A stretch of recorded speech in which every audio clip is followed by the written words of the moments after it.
எல்லாருக்கும் வணக்கம். இன்னைக்கு பாஸ்மதி அரிசியில கேசரி செய்யறது எப்படின்னு பார்க்கலாம் வாங்க. 200 கிராம் அளவுக்கு பாஸ்மதி அரிசியை நான் 10 நிமிஷம் ஊற வச்சு தண்ணி எல்லாம் வடிச்சு வச்சிருக்கேன். 150 கிராம் சர்க்கரை, 3 டீஸ்பூன் அளவுக்கு நெய் சேர்த்துக்கலாம். ஃபுட் கலர் ஒரு சிட்டிகை அளவு சேர்த்துக்கலாம். 3 ஏலக்காய், 20 திராட்சை, 10 முந்திரி பொடிச்சு வச்சிருக்கேன். 1 ஸ்பூன் அளவுக்கு நெய் விட்டு முந்திரி திராட்சையை வறுத்து எடுத்துக்கலாம்.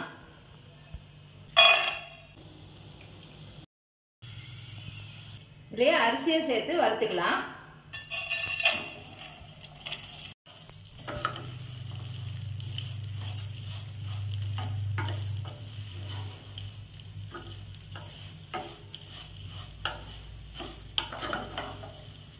லைட்டா வறுத்தா போதும், நெய்யெல்லாம் அதுல படுற அளவுக்கு. ஒரு பாத்திரத்துல நான் தண்ணியை கொதிக்க வச்சு வச்சிருக்கேன். 1 கப் அளவுக்கு அரிசி எடுத்தீங்கன்னா 1.5 கப் அளவுக்கு தண்ணி விட்டு வேக வச்சுக்கோங்க.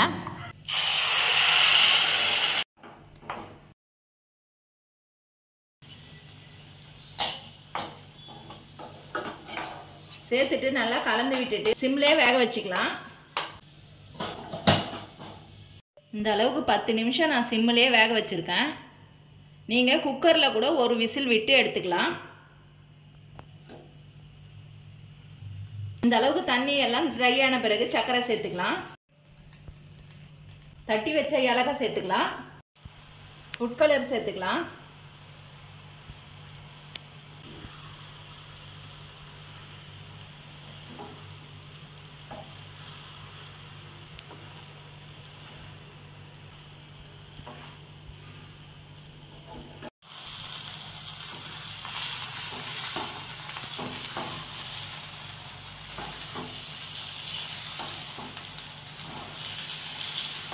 அளவுக்கு சர்க்கரை நல்லா கரைஞ்ச பிறகு முந்திரி திராட்சை சேர்த்துக்கலாம்.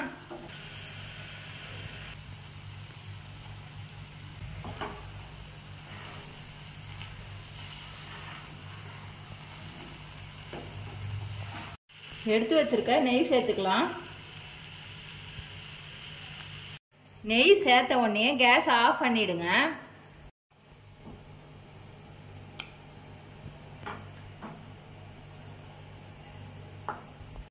சுவையான பாஸ்மதி ரைஸ் கேசரியை நீங்களும் வீட்டில் செஞ்சு பாருங்க. செஞ்சு பார்த்துட்டு எப்படி இருந்ததுன்னு சொல்லுங்க. இந்த சேனலுக்கு லைக் பண்ணுங்க, ஷேர் பண்ணுங்க, கமெண்ட் பண்ணுங்க, சப்ஸ்கிரைப் பண்ணுங்க.